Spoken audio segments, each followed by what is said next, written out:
They say death changes people, but what if you were never really dead, and you came back just to watch the people who buried you bury themselves in guilt? That's my story. My name doesn't matter anymore, because the man I used to be died 5 years ago, in the eyes of everyone who once knew me. But I'm still here, breathing, watching, waiting. I wasn't always this way. Once, I was a simple man. A software engineer, working long hours, building dreams that didn't belong to me. I had a small apartment, a fiancé I adored, and a few friends I thought were my family. Life wasn't perfect, but it was peaceful. Until one day, peace became a luxury I could no longer afford. I still remember that morning clearly. The city was awake, horns blaring, coffee shops buzzing, the smell of rain in the air. I was running late for work, balancing a cup of coffee in one hand and my laptop bag in the other. And like every other day, I stopped by the little cafe near my office, Cafe Luna, where she worked. Anna, my fiancée, my everything. Her smile could make the worst day feel like sunlight. We'd been together for 4 years, and in 2 months we were supposed to get married. She waved when she saw me. "Late again, Mr. Tech Genius?" she teased, pouring me my usual cappuccino. I laughed. "You love me too much to complain." She grinned. "Keep saying that. It makes lying easier." I didn't notice the way she said that last line, but I remember now how strange her eyes looked that morning. Almost guilty. My best friend Ryan worked with me at the same company. We'd known each other since college. Roommates, business partners, brothers in everything but blood. If I trusted anyone more than Anna, it was him. He was the one who helped me build my startup idea, an AI system that could predict market shifts. We were so close to getting a major investor. Millions were about to come our way, and I truly believed we'd share everything, 50-50, just like we promised. But people change when money whispers. That afternoon, I got a call from our company's HR manager. She sounded nervous. "Ethan, can you come to the office now? It's urgent." When I reached, the air felt heavy. My access card didn't work at the gate. Security stopped me, like I didn't belong there anymore. Then I saw Ryan, walking out of the boardroom with 2 executives. He looked right at me and didn't even flinch, like he was seeing a stranger. Minutes later, I found out I'd been terminated. Effective immediately. My name was removed from all documents, all projects. Ryan claimed I'd stolen company data. They had proof. Fake proof, but proof nonetheless. I tried to talk to him, to Anna, to anyone who'd listen, but they all turned away. Even Anna stopped answering my calls. I couldn't understand what was happening. My career was destroyed overnight. My fiancé vanished, and the people I loved most acted like I didn't exist. Days turned into weeks. Rumors spread faster than truth. Everywhere I went, I saw whispers, pity, and judgment. Ethan stole millions. Ryan saved the company. Anna left him. She couldn't take the shame. I stayed locked inside my small apartment, staring at the walls, trying to figure out how everything went wrong. Until one night, I got an anonymous email. No text, just a video attachment. When I clicked play, my world shattered. There was Anna, in a hotel room, laughing, drinking, and beside her, Ryan, my best friend. My brother, the man I trusted with my dreams. They weren't just working together, they were together, and they were celebrating something. On the TV behind them, the news headline read, "Ryan Cole's AI startup valued at $10 million. My technology, my idea, my life, stolen." Anna raised her glass and said, "To the man who thought he was smarter than both of us." Ryan laughed. "I told you, baby, some people just need to be erased." My hands trembled. I couldn't breathe. It wasn't just betrayal. It was murder, not of body, but of soul. I didn't leave my apartment for days. No one called. No one cared. And when the police came, it wasn't to help me. They said there'd been a data theft complaint filed by my company. They found evidence planted in my system. I knew exactly who had done it. My lawyer told me, "They've made you the fall guy. You can fight it, but they have more power, more money." My accounts were frozen. My reputation, gone. Even my parents couldn't look me in the eye. They believed the headlines. One night, as rain slammed against my windows, I looked at myself in the mirror. Hollow eyes, unshaven face, a man I didn't recognize. And then a thought, a dark, cold whisper entered my mind. If everyone already thought I was dead inside, what if I really was? That's when the plan began. I sold everything I had left, deleted my social media, left my phone on the bridge one stormy night. Then I drove my car to the cliff outside the city, the same one Ryan and I used to visit during college. The police found my car 2 days later. They found my jacket, my wallet, my ID. The rest? Washed away by the river below. The news headlines were merciless. Disgraced engineer Ethan Moore found dead. Suicide confirmed. Anna posted a picture with Ryan a week later. Caption: some endings are blessings in disguise. They even attended my funeral. Fake tears, fake sadness, and I watched it all from a distance. A ghost among the living. But death gave me something life never could. Freedom. I was no longer tied to my past. No one could hurt me anymore. And in that silence, I started rebuilding.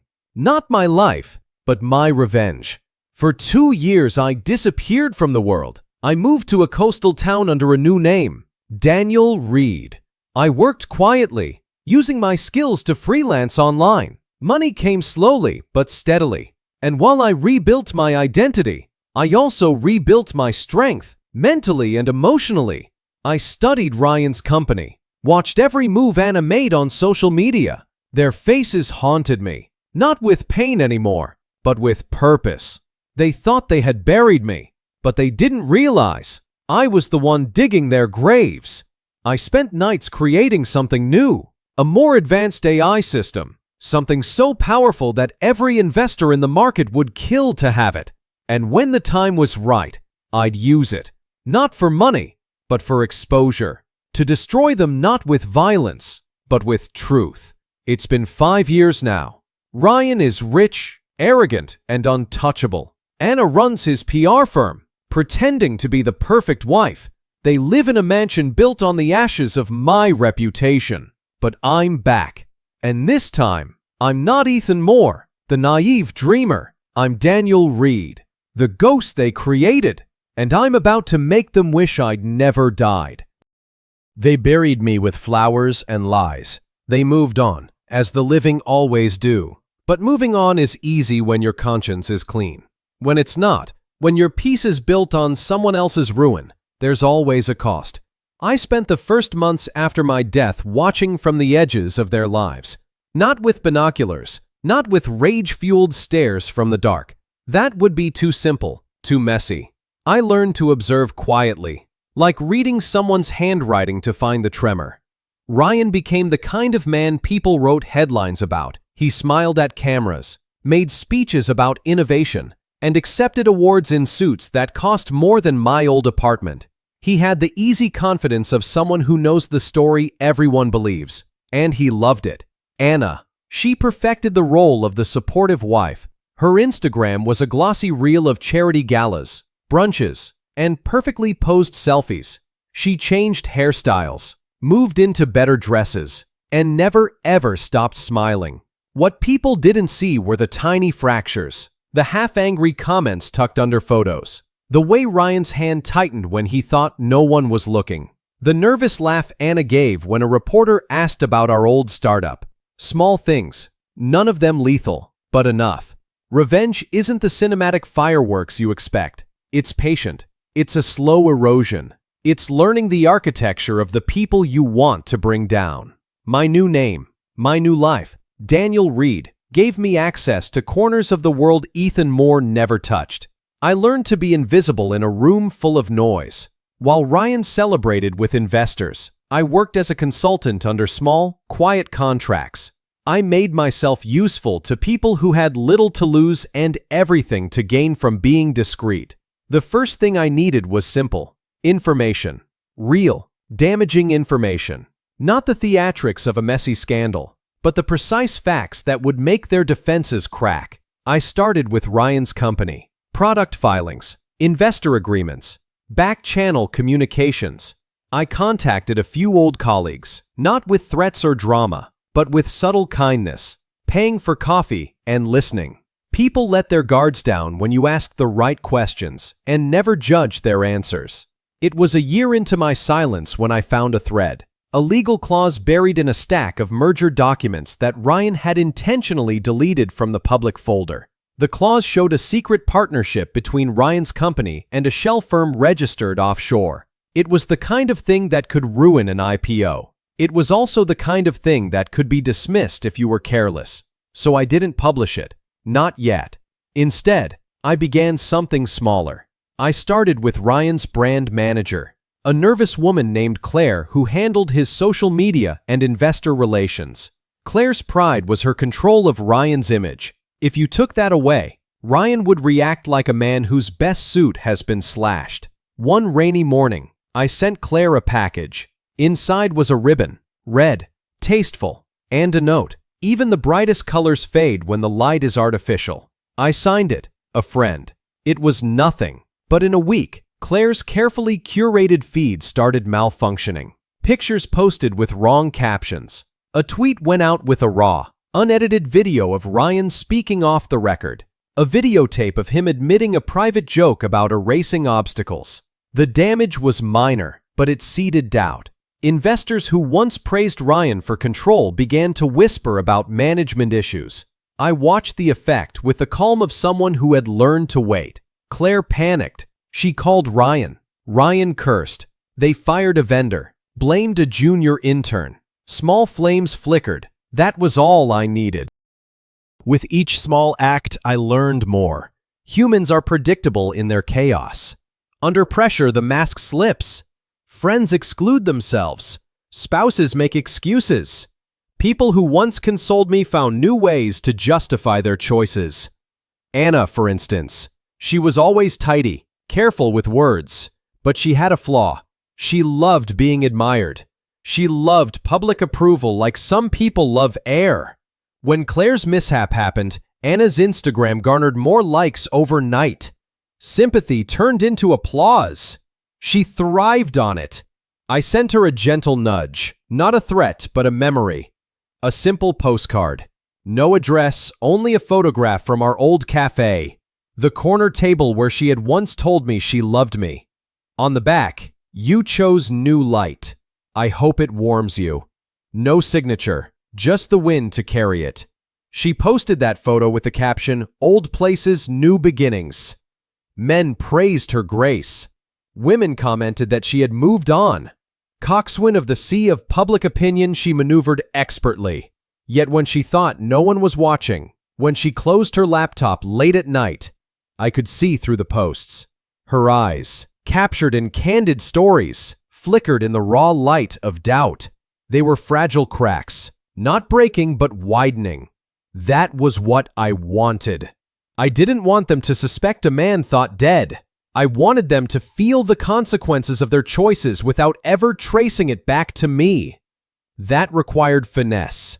No dramatic messages, no grand exposés, just small, accurate disruptions that guided them into making mistakes. I started to work my way into their world through technology. Years in software had given me a language no one else seemed to hear. I created fake investor profiles, ran ghosting queries, and planted subtle rumors in the right channels. I used the very tools they had once built, turned them into instruments of discomfort. But I learned an important lesson early. Revenge that is too clever becomes obvious. The showier my moves, the more likely they were to hire forensic teams. So I kept them personal. I exploited human weakness rather than systems. I sent Rayan a USB drive, unmarked, dropped into the pocket of his coat after a charity gala. On the drive, a folder titled Family Photos. Inside were images I had taken of him and Anna, candid, intimate. Nothing illegal, just proof that I could be close. I didn't leak them. I merely made sure those photos ended up on a server Rayan used for personal backups. The next month, his personal accounts were audited for data inconsistencies by an overeager compliance team. Stress rose. He snapped at colleagues. Investors sensed it. This was the point where the betrayers begin to betray themselves. Pressure reveals truth. People make decisions not as careful chess players, but as frightened prey. And when prey panics, it runs straight into traps. But revenge is a dangerous path to walk alone. I needed allies.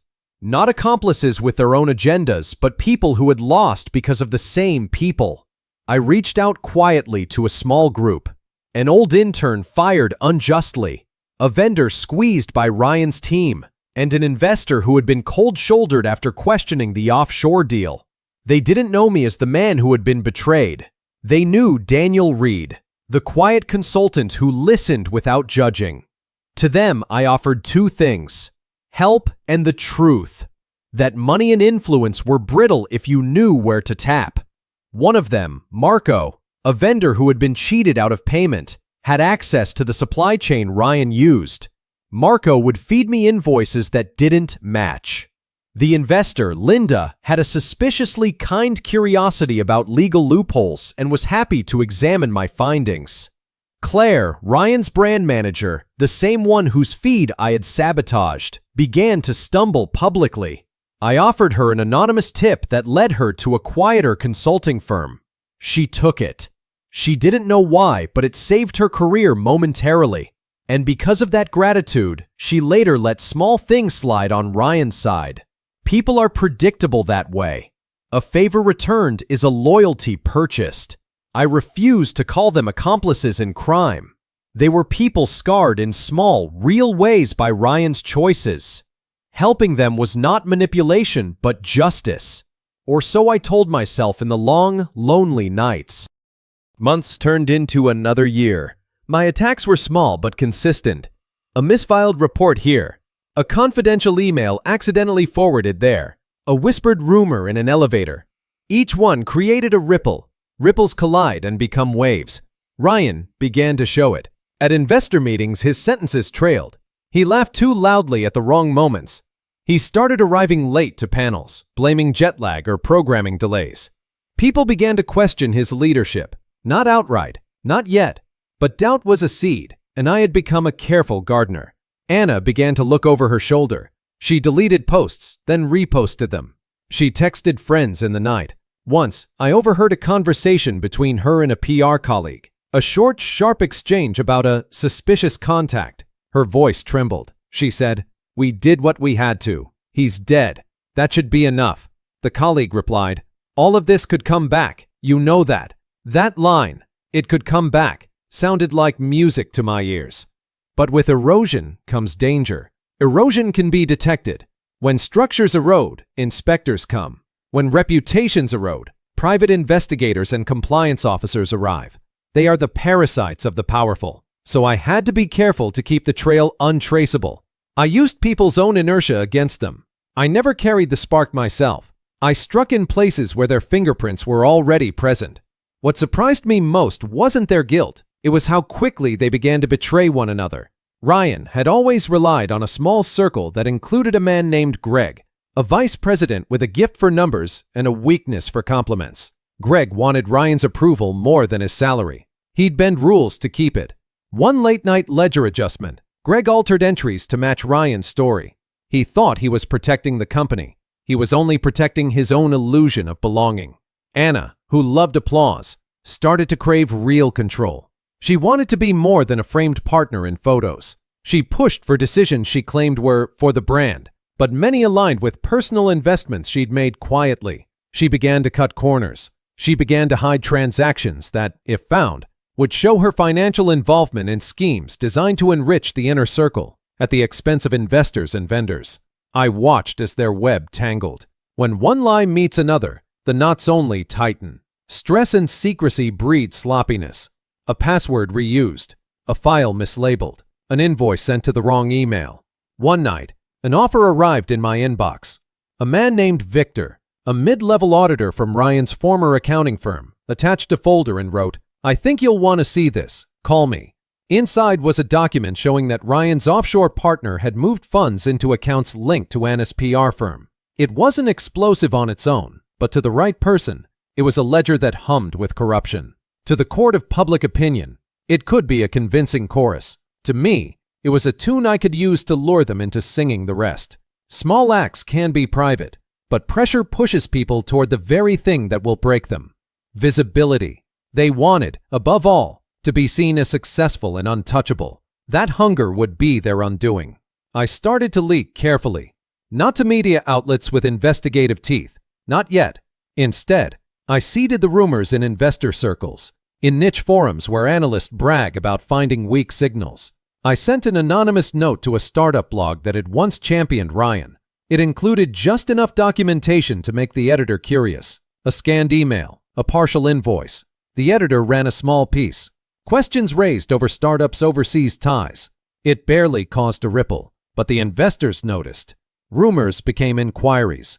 Inquiries became audits. Audits left trails. The more they tried to cover, the deeper they sank. Rayan lashed out publicly for the first time in years. On a live panel, when a reporter asked about governance, he smiled and said, "We're fine. We've always been above board." But the smile was brittle. In the green room, he slammed his fist into a table and yelled at Greg for not being thorough enough. Greg, in turn, made a quiet mistake. A spreadsheet sent to the wrong distribution list, revealing the offshore payments. I will not pretend. Revenge is not noble. It consumes. It rewires you. I felt the cost in small ways.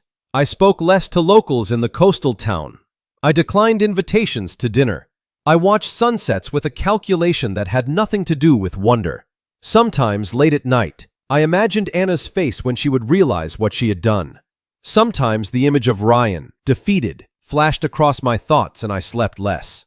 There were moments I almost faltered. Once I saw a child holding a tablet at a bookstore, laughing as his father joked. The scene slipped me back to a life where I might have had those small, ordinary moments. For a beat, I allowed myself to wonder, had I lost more than I was willing to take back? But the echo of watching Anna and Rayan laugh in a hotel room, raising their glass to my erasure, cut deeper. That feeling carried me farther. I refused petty cruelty. I refused to end their lives or harm them physically. My revenge was built to dismantle, not to maim. I wanted to leave them with living memories of their choices. I wanted their guilt to be the heirloom they would pass down. As my small strikes accumulated, the pressure on Rayan's corner of the world intensified. Investors demanded transparency. A compliance firm was hired. Anna began to disappear from public appearances. People around them scrambled for statements that read like absolution. Then, one evening, everything felt electric. News alerts buzzed on my silent phone. A high-profile investor had resigned from Rayan's board. A blogger I respected wrote a long-form piece outlining suspicious transactions linking the startup to offshore firms. The piece didn't name names, but the implications were clear enough. I watched their carefully constructed life begin to tremble. Rayan sent frantic messages to legal counsel. Anna stayed up all night, refreshing feeds, watching the threads. They were still above the abyss, not plunging yet, but hanging. And hanging is a dangerous place. It was at that moment I realized something crucial. Revenge had to be more than erosion. Erosion prepares the way, but a decisive blow shifts the narrative. I had to choose when to turn those ripples into a wave. Timing would be everything. I had baited, tested, and watched. Now the real game would begin. I could have struck in many ways. I could reveal everything at once. The offshore firm, Anna's payments, the altered ledgers. That would have been satisfying in a messy, loud way. But the world eats spectacle and buries nuance. A single expose becomes fodder for new PR teams and crisis managers. They can spin, donate to charity, apologize on camera, and slowly rebuild while the world forgets. No, I wanted something sharper. I wanted a moment that would not only expose but force them to confess. To each other, to their inner circle, to the public. I wanted the truth to come out not because a reporter found it, but because their own walls collapsed from within. So I began to prepare the stage for a confrontation they could not control. I tightened the threads I had woven. The misdirected spreadsheet, the investor resignation, the small blog piece. I made sure the web was visible to those who scrutinize such things. And then, like any patient architect, I waited for the structure to show its weakness. The weakness came sooner than I expected. Greg, that loyal, brittle man, cracked. A late-night call. A panic. He forwarded a private email to one of the auditors. An email that detailed irregular approvals for a transfer. It was exactly the wrong move. In forwarding it, he included a batch of attachments he didn't intend to share. Among them, a document with signatures I recognized. I had been careful to avoid direct proof. I had relied on patterns. But that document, that was close. It showed Anna's initials beside a list of transactions. It showed Ryan's approval marked in a hurried hand. It wasn't everything, but it was enough to begin a cascade. I felt the tug of victory, but I also felt fatigue. Revenge is not only about exposing others, it reveals you too. That night, I sat on the balcony of my rented apartment and listened to the ocean breathe. The lights of the city winked like distant stars. I let myself, for a moment, remember the man I had been and the man I had become. The reflection did not answer. It merely waited with me, patient as the tide. And then I smiled, not because I loved what I was doing, but because the plan, the long, slow justice I had designed, was finally beginning to move the way I had intended. The betrayers were beginning to betray themselves. I closed my eyes and prepared for the next steps. The wave was building. The cliff was breaking. And when it fell, I would be there, not as a corpse in a coffin, but as the hand that finally uncovered the truth. I remember the night clearly. The air was heavy with rain, and the city lights reflected on slick asphalt like shards of broken glass. I had rehearsed every step of the plan, every moment of my disappearance, down to the heartbeat. I was no longer Ethan Moore, the betrayed businessman. I was about to become something untouchable. I walked into the office one last time, empty. The janitor had just left. The glow of my computer screen was the only light in the room. I logged in one final time, not for work, but for proof. Proof that everything I had built, every project, every algorithm, every line of code still belonged to me. I downloaded the essential files to a hidden drive, encrypted them, and stored them safely. One day they would matter again. Then, I left the office quietly, locking the door behind me. Nobody saw me. Nobody cared. I went home that night, packing only the essentials. Clothes, documents, my savings, a few keepsakes. I wanted nothing else. My apartment, my friends, even Anna, all of it had become toxic. The betrayal had poisoned everything I loved. I remember standing in front of the mirror, staring at the man I had become. Ethan Moore. Broken, humiliated, discarded. And for the first time in years, I felt calm. This is not the end, I whispered to my reflection. This is the beginning. I called a taxi, and instead of heading home, I drove to the outskirts of the city. The plan required isolation. The river that cut through the city, hidden behind factories and abandoned warehouses, would be my stage. I parked the car at the cliff edge. Rain poured, the wind howled, and the river below swallowed every sound. I had staged everything meticulously. My jacket on the guardrail, wallet on the floor, phone placed in the passenger seat with a cracked screen. Then, I sent one last text to Anna. A goodbye. Short, cryptic. I hope you finally see what you've done. I walked away from the car. The crash would happen without me being there. A few rocks strategically rolled. A brake line loosened months earlier during a routine check at my trusted mechanic. The car lost control, fell, disappeared into the river's shadows. The next morning, the city mourned me. Disgraced engineer Ethan Moore found dead, suspected suicide. Anna posted her picture with Ryan that very day. Smiles, fake tears, grief performance perfected. They didn't know I was watching. I didn't show myself. I didn't even breathe their air. I let them believe the illusion. Because illusions are powerful. They can break people faster than truth ever could. I rented a small apartment miles from the city under a new name. Daniel Reed. Small, plain, anonymous. Perfect for a ghost. For 2 years I remained invisible. I had no social media, no friends, no trace of Ethan Moore. I watched Anna and Ryan from afar at first. They were happy, or at least, they acted happy. Ryan's arrogance had grown. He flaunted his wealth, his power, his success.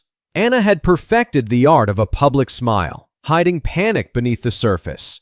But I saw cracks, small moments of stress, a flash of guilt in her eyes when she thought no one noticed. Every time I saw them, I reminded myself, patience. The storm was building. I wasn't ready to strike yet. First, I had to grow stronger, smarter, invisible, yet omniscient. The years in the shadows weren't easy. Every day, I woke up and trained myself mentally. I studied psychology, business law, digital systems. I made friends with no one, trusted no one. Money was built quietly through consulting, contracts that left no trace, and investments under aliases. I grew into someone who could manipulate the world without touching it. Daniel Reed was a mask, but the mask was perfect, sharp, calm, calculated. People who interacted with me assumed I was harmless, even charming, and I was harmless until it was time. 2 years in, I began planting seeds, small disruptions, subtle, almost unnoticeable, but enough to make them stumble. An anonymous email to Ryan's assistant about a potential compliance issue, a mysterious package at Anna's office, a photograph of our old cafe table taken years ago. Nothing direct, nothing incriminating, just reminders that the past never truly dies. I watched them scramble. Ryan snapped at Greg, his vice president. Anna canceled brunches, meetings, and social appearances, trying to regain control.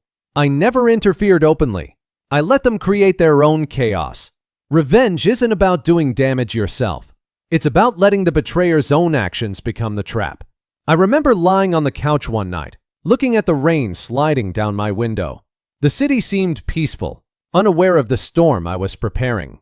I thought of Anna's laughter with Ryan the night they celebrated my death. That image haunted me, not with pain, but with purpose. I realized then, revenge was not anger. Revenge was justice, and justice requires precision. The files I had saved, the algorithms, the contracts, the hidden transactions would be the key. I would not destroy them with fire, nor ruin them with threats. I would leave evidence they couldn't ignore, facts they couldn't spin, proof they couldn't erase. And when the time came, they would know. The man they buried was not gone. By the end of the second year, Daniel Reed wasn't just a mask. He was a new reality. I had grown stronger, smarter, and more patient than I ever imagined. My old life as Ethan Moore was gone, but that was necessary. Pain had stripped me bare, leaving only resolve. I spent months monitoring Ryan's company, Anna's social networks, and every connection they had, quietly, invisibly. And then I knew the time had come. The storm would start small, a whisper, then ripple outward. The web I had woven with patience and secrecy would tighten. And this time, there would be no escape. Because Ethan Moore, the man they betrayed, was back.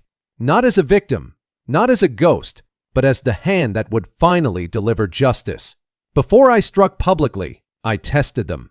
I created an anonymous tip, a confidential document showing irregular transactions between Ryan's offshore partner and Anna's PR firm. Nothing blatant, just enough to make investors and auditors curious. Ryan panicked.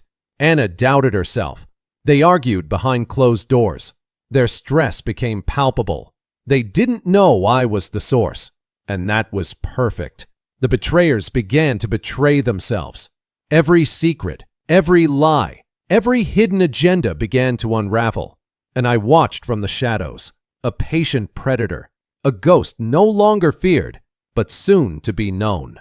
I remember looking out at the city skyline that night, rain washing over neon lights, and thinking, this is only the beginning. Years of betrayal, years of planning, and years of patience had led to this. The world thought Ethan Moore was gone. They thought Daniel Reed was harmless. They were wrong. And soon, very soon, the people who had stolen my life would realize the man they betrayed wasn't just back. He was ready. Ready to take everything. Ready to reclaim his life. Ready to deliver justice. I remember the first morning after disappearing. The city skyline felt unfamiliar, alien. I wasn't Ethan Moore anymore. I was Daniel Reed.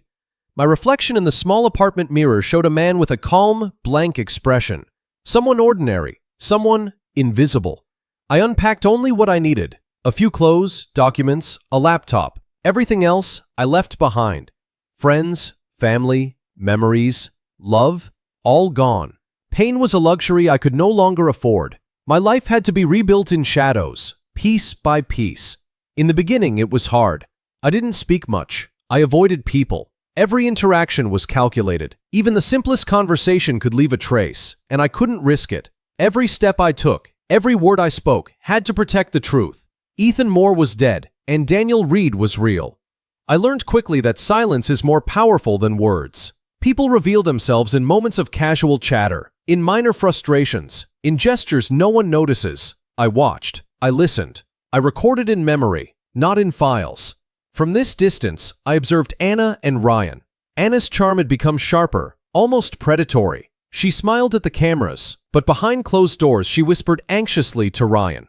Ryan, once confident and arrogant, was now restless, snapping at employees over the tiniest errors. Their life went on, and I allowed myself a small, private satisfaction, knowing that the illusion of my absence was unraveling them in subtle ways. But revenge wasn't the goal yet. First, I had to grow stronger, smarter, untouchable. I had to transform. In my new identity, I built a regimen: early mornings, long runs, reading law, psychology, corporate strategy. I became a student of human behavior, a quiet observer of the patterns of betrayal and ambition. I studied business law, cybersecurity, and psychology, the tools I would need to dismantle the life that had destroyed mine. Money was the easiest part. Consulting under pseudonyms, small discreet investments, anonymous contracts. I became financially independent without leaving a trace. I created layers of accounts, shells, and networks. No one could trace Daniel Reed to Ethan Moore. But the hardest part was mental. The anger, the betrayal, the memories of Anna's smile when she knew she had won. I carried those as fuel. I let them shape me without consuming me. Revenge demanded patience. Impatience is fatal. Years in the shadows gave me a view most people never see. I studied Ryan and Anna from a distance. I observed their habits, their weaknesses, their reliance on routines. Ryan had an obsession with appearances. He needed validation from investors, media, and colleagues. Small cracks in his image could make him panic. Anna thrived on admiration and influence. She needed people to believe she was always perfect. Their vulnerabilities were predictable. I made mental maps of their lives. Schedules, relationships, financial moves, patterns of behavior. Every weakness, every insecurity, every habit became a potential thread to pull when the time came. I didn't just watch, I planned. Every step I would take in the future depended on this intimate knowledge, and it made me feel alive. Not like the man I had been, weak, betrayed, humiliated, but stronger, sharper, calculated. After a year in my new life, I began small. Nothing dramatic. A misplaced email here, a subtle tip to a former colleague there. I needed to test how easily my presence could influence events without revealing myself. I sent an anonymous message to Ryan's assistant about a minor compliance discrepancy in a vendor file. Nothing major, but it caused Ryan to worry. He called meetings, scolded employees, and started making mistakes. Watching him panic from afar was intoxicating. Anna, too, began to act differently. She canceled meetings, overcorrected her social media presence, and asked too many questions. Subtle chaos was spreading, and all I had done was whisper from the shadows. It was the first taste of power since the betrayal, the first evidence that Daniel Reed could shape reality in ways Ethan Moore never could. I remember lying awake at night in my rented apartment, watching the rain slide down the window pane, thinking, patience, patience, patience. Revenge is not about destruction. It is about timing. Every move must be calculated. Too early and the trap is obvious. Too late and opportunity slips away. I created contingency plans. Every act I intended to commit had layers, backups, exits, and alibis. I anticipated their reactions. I rehearsed scenarios in my head. Daniel Reed was becoming a chess master in a game no one else could see. Patience also taught me control over emotion. Rage is messy. Grief is slow. Anguish can be paralyzing, but clarity? Clarity is lethal.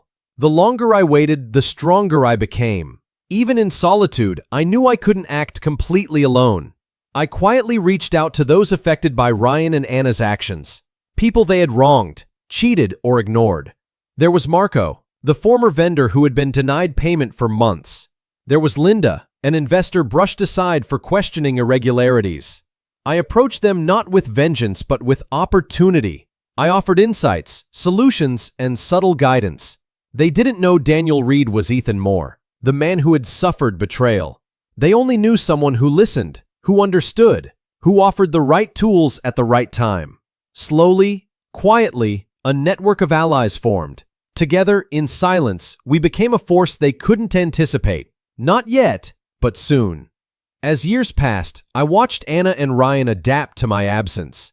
They became bolder, more careless. Comfort breeds mistakes. Arrogance leads to downfall. Ryan's meetings grew more chaotic. He micromanaged, pushed employees too hard, and lost trust. Anna's public persona remained flawless, but her private life began to show cracks. Whispered arguments, subtle mistrust, anxiety over small things.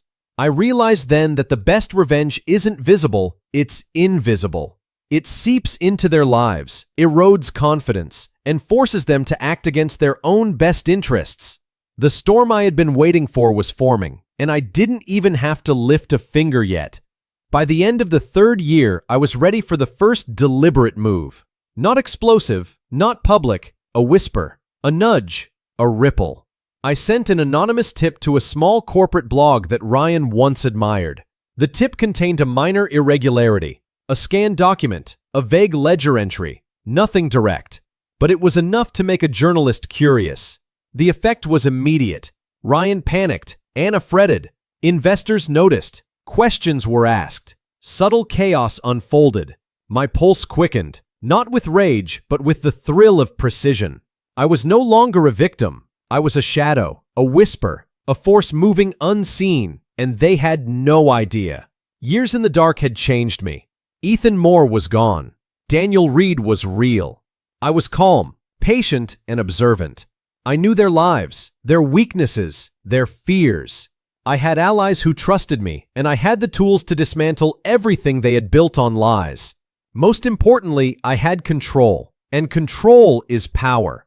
I remember standing on the balcony one rainy evening, the city lights reflecting like fire on wet asphalt. I breathed deeply, feeling for the first time in years, not pain, not anger, not betrayal, but clarity. The storm was coming, and when it hit, it would not be chaos, it would be justice. Because I had transformed, I was ready. I remember the first morning I truly stepped back into the world I had left behind. Rain-slicked streets, the hum of traffic, the chatter of people, all the things I had abandoned felt alien and intoxicating at the same time. Daniel Reed was no longer just a ghost in the shadows. He was now a presence, silent but observant. Every movement was deliberate, every word calculated. I had spent years in preparation, and now it was time. Not reckless, not explosive, but precise. The betrayers who had destroyed my life thought they were safe. They were about to discover how wrong they were. I began small, not with a confrontation, but a whisper, a ripple in their lives that would leave them questioning everything. Ryan, my former business partner, had grown complacent in my absence. I sent an anonymous email from a secure server, highlighting a minor discrepancy in one of his recent contracts. It was enough to trigger paranoia. He called urgent meetings, interrogated employees, and made mistakes he wouldn't have made otherwise.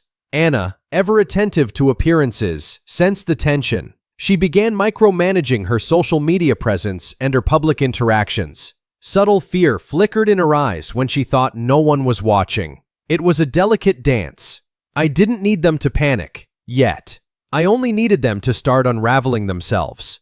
During my years in the shadows, I had quietly built a network of allies, people they had wronged, cheated, or dismissed. Marco, the vendor who had been denied payments, was now a quiet consultant with insider knowledge. Linda, the investor who had been ignored, now had a voice that could influence decisions. I reached out, not as Ethan Moore, but as Daniel Reed, offering guidance, connections, and subtle insights. Together, in silence, we became a web that they could not see. Every move I made, Every tip I dropped moved like invisible threads through their lives. And it was intoxicating to watch them stumble, unaware that the ghost of their past was orchestrating every tremor. The next step was testing their limits. Not recklessly, but carefully, like a predator observing prey. I sent a small, anonymous tip to a corporate blog about an irregular transaction tied to Ryan's offshore partner. Nothing direct, just enough to create doubt. Ryan panicked. He called his assistant, scolded employees, and demanded audits. Anna, ever sensitive to public perception, grew tense and distracted. I observed from afar, savoring the precision. Each move was like a chess piece sliding into place. They were falling into patterns I had anticipated years ago. Patience had taught me restraint. Precision had taught me power. And now, the stage was set for the first act of real confrontation. I didn't confront them with evidence directly. That would be too obvious. Instead, I played the psychological game. Anna started receiving anonymous gifts, harmless in themselves but symbolic. A photograph of our old cafe table, a napkin from a restaurant we once visited, a ticket stub from a concert we had attended together. Each one whispered, "I am still here. I see everything." Ryan, meanwhile, was haunted by small, anonymous disruptions in his business. Meetings scheduled incorrectly, reports lost mysteriously, emails arriving from unknown sources. He questioned his own competence, his decisions, his staff.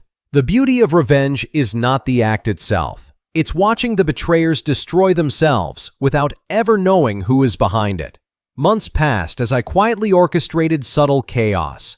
Every move was deliberate. Every ripple tested their reactions. I noticed Anna growing paranoid. She began questioning Ryan about his decisions, doubting his judgment. Their relationship, once strong in appearance, now showed cracks. Ryan's confidence, once unshakable, began to falter. He second-guessed himself in meetings, mistrusted loyal employees, and made errors that were previously unimaginable. And I, Daniel Reed, watched silently, my presence invisible, my control absolute. It wasn't time for the final showdown yet, but a first confrontation was necessary. I orchestrated a chance meeting at a corporate gala. Anonymous, discreet. Anna saw me briefly, under the guise of a stranger. Her eyes flickered with recognition, though she couldn't place why. Ryan missed it entirely, too consumed by his own unraveling. I didn't approach them. I only left a subtle clue. A name dropped in conversation, a detail from the past only Ethan Moore would know. Anna felt a chill, but the memory faded as she rationalized it away. The seed had been planted, and soon it would grow into something unstoppable. I spent months refining my strategy. Every interaction, every disruption, every anonymous tip was calculated. I was no longer reacting emotionally. I was controlling the narrative. I manipulated events so that Ryan and Anna's mistakes would escalate naturally. Friends, colleagues, investors, all began noticing patterns, coincidences, irregularities. And every time they tried to regain control, they only fell deeper into my trap. I had become a ghost in their lives, unseen, untouchable, inevitable. I remember standing in the balcony of my apartment, overlooking the city that had betrayed me, and the people who had once destroyed my life. The rain slid down the glass, reflecting neon lights like shattered glass. I whispered to myself, "This is only the beginning." Years of preparation, years of patience, years of transformation. It all led to this moment. The storm was coming, and when it struck, it would not be chaotic. It would be surgical, precise, just. Ryan and Anna thought I was gone forever. They were wrong. I was back. And now, the revenge begins in earnest. The first domino fell quietly. An anonymous expose revealed a minor financial misstep at Ryan's firm. Nothing public yet, nothing sensational, just enough to unsettle him. He called emergency meetings. Employees panicked, and Anna grew frantic. Their perfectly constructed lives began cracking at the edges. I didn't intervene directly. I only watched. Their own mistakes, their own arrogance, their own fears, all became my weapons. The game had begun, and this time, There was no turning back. I remember the night before it all began. The city hummed below, oblivious, its lights flickering like tiny stars in the mist. I stood at my apartment window, looking down at the streets I once walked as Ethan Moore, the man they thought dead, the man they betrayed. For years I had been silent, patient, invisible. I had watched Anna and Ryan build lives on lies, arrogance, and cruelty. I had observed their mistakes, their fears, their cracks. And now it was time to bring everything into the light. The unmasking wasn't about rage. It was about truth. And truth, when revealed, is devastating. Months before this night, I began preparing the stage. I created documents, recordings, and evidence. Every betrayal, every lie, every hidden transaction meticulously cataloged. Every move Ryan and Anna had made while thinking I was gone had been captured. I had allies in place, people they had wronged, who now had the power to support the truth. Everyone would see the facade for what it was, and I would remain untouchable, invisible, the hand orchestrating the finale. The gala at their firm's anniversary event was perfect. All their colleagues, investors, and friends would be present. It was a stage that could not be ignored. I arrived early, under my Daniel Reed identity. No one suspected. Anna and Ryan were busy with last-minute arrangements, unaware that the man they had buried was watching from the shadows. I observed them closely, Anna's nervous smile, Ryan's impatience. Every gesture, every word, betrayed the anxiety I had seen build over the years. They were living on a thin edge, and I was ready to push them over it. It was strangely satisfying to watch them act, to see the cracks that had been forming for years finally widening. The evening began with subtle disruptions. Anonymous emails sent to key investors questioned Ryan's recent contracts. Reports appeared that contradicted the firm's public statements. Whispers began circulating about inconsistencies and secret deals. Ryan's face turned pale as he read a printout delivered anonymously to his office. Anna noticed immediately, questioning him in front of their colleagues. Panic flickered in their eyes. The first seeds of doubt had been planted. And still they had no idea I was behind it all. I didn't reveal myself yet. That would be too soon. Instead, I allowed the evidence to speak for itself.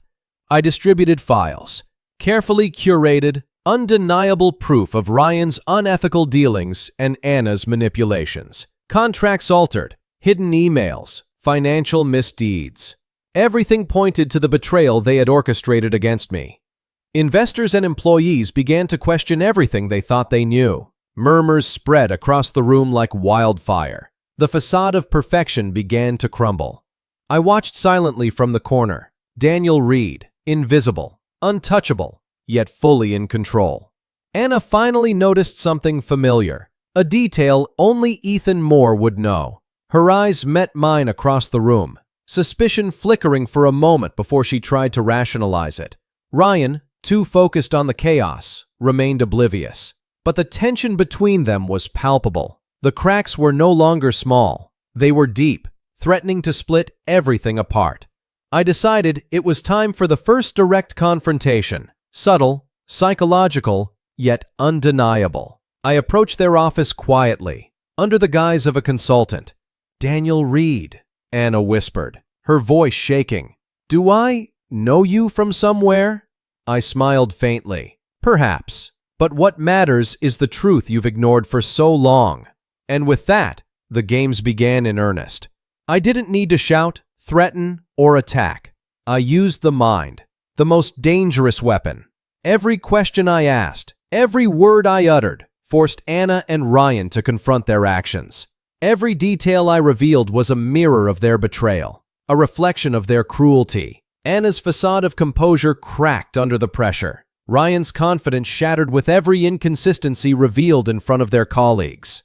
They tried to spin, to explain, to rationalize, but the truth was undeniable. And all the while, I remained calm.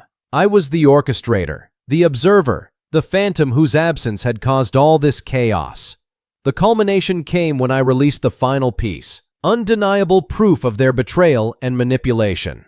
Emails, financial records, and witness statements delivered anonymously to the firm's board and media contacts. The room erupted in shock. Investors whispered, employees gasped, Anna cried quietly, and Ryan's face turned crimson with anger and fear. It was over. Their world, built on deception, crumbled in front of everyone, and they had no one to blame but themselves. Finally, I revealed myself. Not in rage, not in anger, but with calm precision. I am Ethan Moore, I said, my voice steady. The man you thought was dead. Gasps echoed across the room. Anna froze. Ryan's eyes widened in disbelief. For the first time, they saw me. Not Daniel Reed, not a stranger, but the man they betrayed.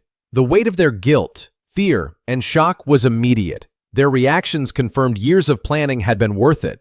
The betrayers were left speechless, exposed, vulnerable.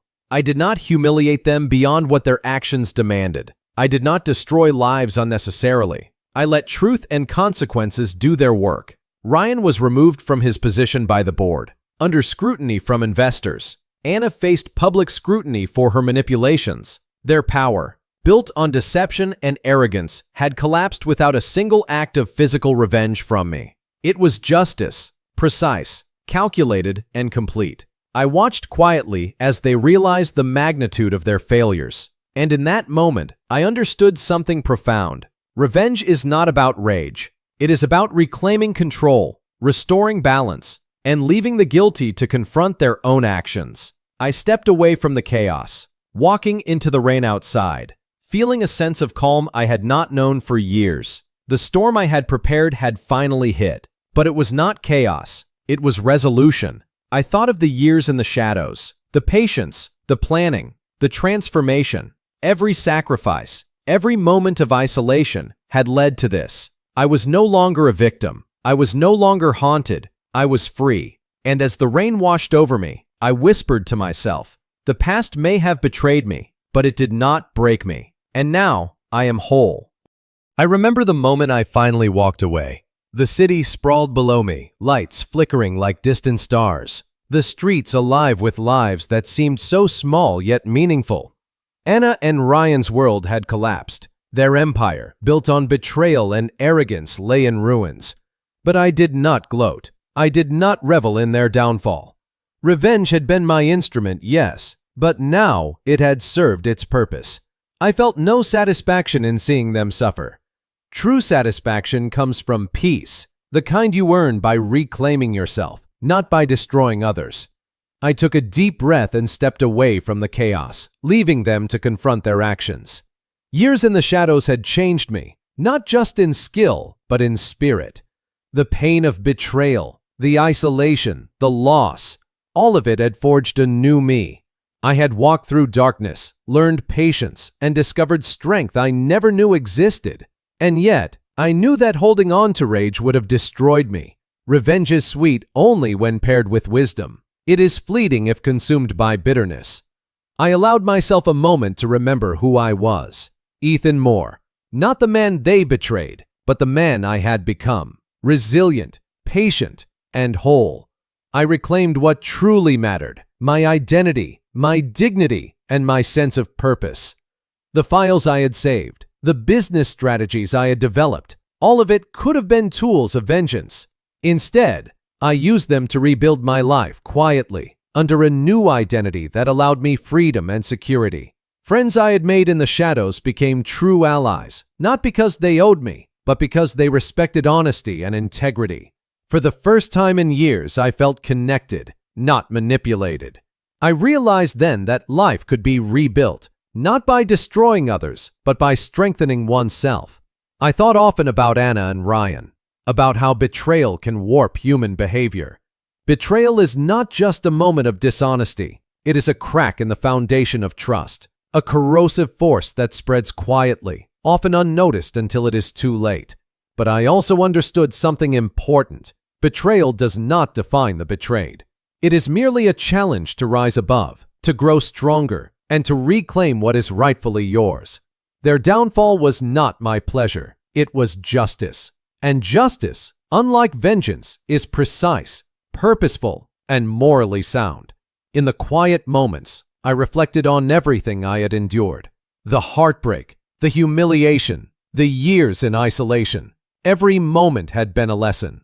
I learned that patience is more powerful than impulsive action. I learned that knowledge and strategy surpass brute force. I learned that revenge is not complete until it restores balance, not merely inflicts pain. And I learned that the greatest victory is peace, the kind that comes from walking away, unbroken, whole, and free. These lessons, I realized, were more valuable than any wealth or power I could reclaim. I sought to rebuild trust with those I had left behind, friends, family, colleagues who had no part in the betrayal. I approached them not as a man seeking revenge, but as someone renewed, someone genuine. Relationships began to mend slowly. Bonds strengthened not through wealth, but through honesty and respect. I found that the most satisfying restoration was not financial or social. It was human, emotional, and enduring. Through these connections, I finally understood that life is richer when lived in truth, not in shadows or fear. There were nights when I still thought of Anna and Ryan, the deceit, the laughter they shared at my funeral. And in those moments, I allowed myself to feel the pain, the anger, the loss. But each time, I reminded myself that life was gone. That man, the man they tried to destroy, was no longer chained to their actions. Forgiveness, I realized, is not for the betrayer. It is for the betrayed. To forgive, to release, to move on. That is the ultimate freedom. I let the past drift away like the rain over the city streets, leaving only clarity, peace, and strength behind. I chose to live openly, fully, without the mask of Daniel Reed. Ethan Moore had returned, not as a victim, not as a ghost, but as a man who had endured, learned, and emerged stronger. I pursued life with renewed passion, new ventures, new friendships, and, most importantly, new purpose. The shadows of betrayal no longer haunted me. They had been transformed into lessons, tools, and reminders of my resilience. The storm had passed, the sky had cleared, and in its light, I walked forward, free. To anyone who has been betrayed, I leave this truth. Betrayal hurts, deeply. It can shatter lives, trust, and hearts. But it does not define you. You can rise. You can endure. You can transform your pain into strength. Revenge is tempting, but true power lies not in destruction. It lies in patience, strategy, and the quiet reclaiming of your life. Justice is precise. Revenge is fleeting. Choose wisely. And remember, the person you become after betrayal is stronger than the one who hurt you. Stronger, wiser, and finally free. I walked away from the ruins of their world and into my own life. I carried no hatred, no bitterness, only lessons learned, and the peace of knowing that I had endured and triumphed. Ethan Moore was gone once, broken and betrayed, but he had returned, not to haunt, not to destroy, but to reclaim, rebuild, and rise. And in that rise, I found the greatest revenge of all, freedom. Because the ultimate victory is not in hurting those who hurt you. It is in living fully, wisely, and unbroken. And that is exactly what I did.